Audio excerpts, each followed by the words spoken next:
Hi everybody, I found my Gen Mama hat. Um, okay, today I would like to talk a little bit more about epilepsy, and I would just like to say that my name is Leanne, and I am a person with epilepsy. I can do anything that anybody else can do, um, which is a very good thing. Yeah. One of the things I love to do most is go camping. A very good camper. Take me camping. Um, Another thing that I love to do is laundry. Okay. Yes, I'll come to your house, and yes, I will do your laundry. But you have to come and do my dishes. Deal? So the next thing would be, let me tell you some of my experiences. Okay. I can remember back to when I was about 3, and my family was visiting my cousin's family. It was nighttime, and they laid all us little cousins out across the bed, and my cousins lived out in the country, and there was a train track running in their backyard, and of course, trains just ran all the time then. That was in the 50s. Um, and so, it was nighttime, and I heard the train, and I started to feel that funny thing where I lose my where I am in space. Anyway, I called my mom because I felt funny, and I said, "Mom, that train is going to come in the house," and I was sure of that. And she said, "No, it's not coming in the house."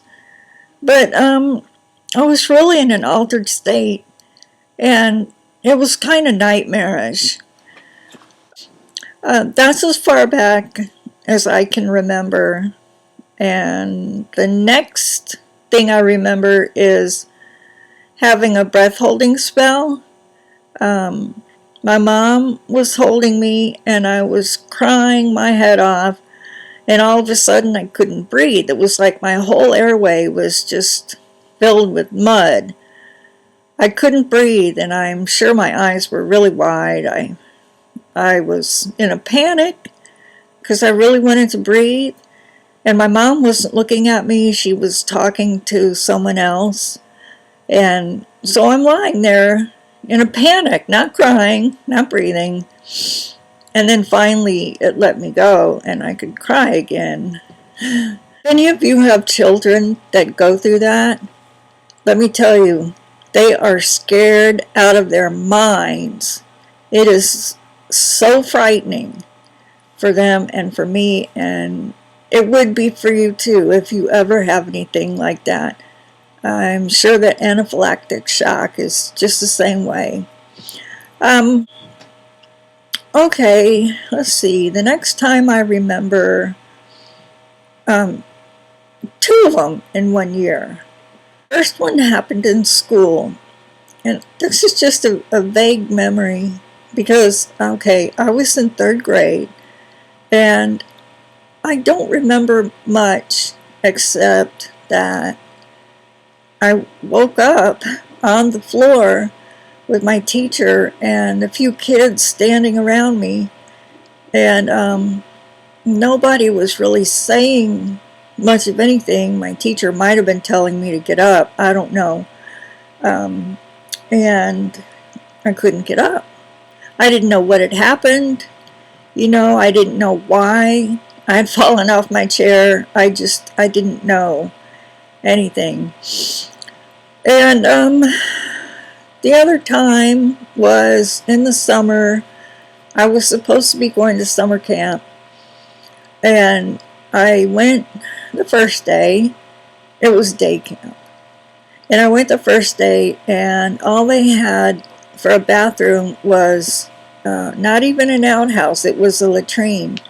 And so I had to go to the bathroom, but I refused to go to the bathroom. So that night I got kind of sick, and I had an upset stomach and, the nasties. And when I woke up the next morning, I told my mom I didn't feel well. And I didn't really feel sick, like I was going to throw up. Something was off.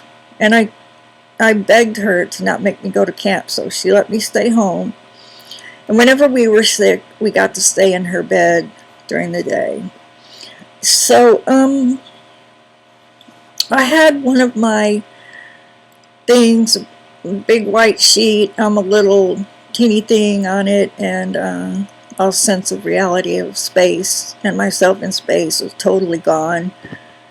And after that was over, I must have fallen asleep. And when my mom came to check on me, she woke me up, and I told her about it.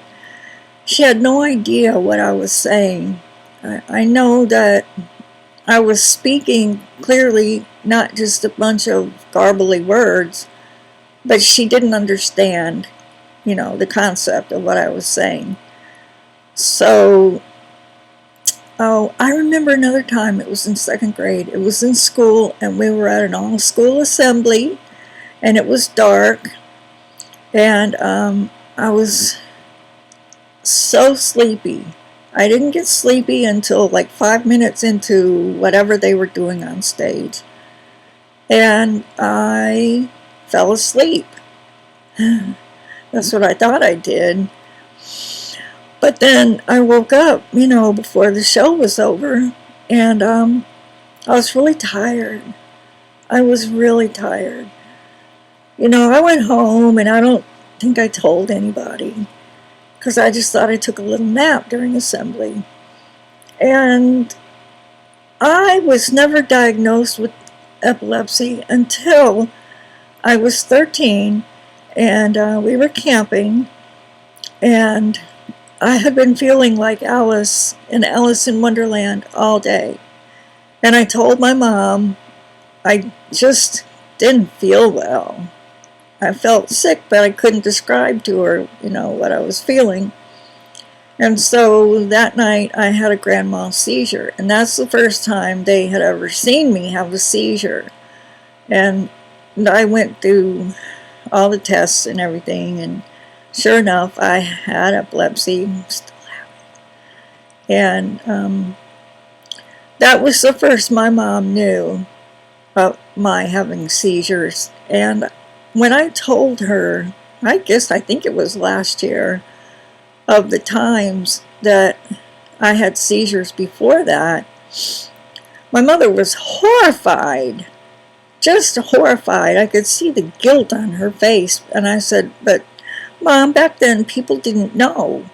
They didn't know. And I had seizures, the kind you couldn't see.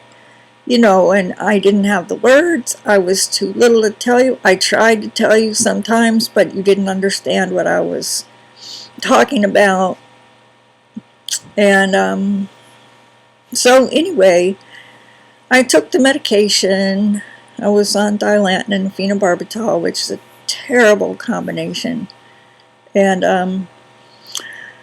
I became seizure-free. I believe I was 15. And stayed seizure-free. I was living in England then, and when I came back home, I had seizures again. And but they got me seizure-free again before I went to college. I was pretty much seizure-free until I got pregnant. And after that, my seizures became intractable, and nothing they could do would stop me having seizures. So I still have seizures today. I have them more often than I would like. And when I have them, I usually have a big cluster, and I'm in bed for maybe 15 hours having seizures. And that's it. Another part of my story. See you later. Bye.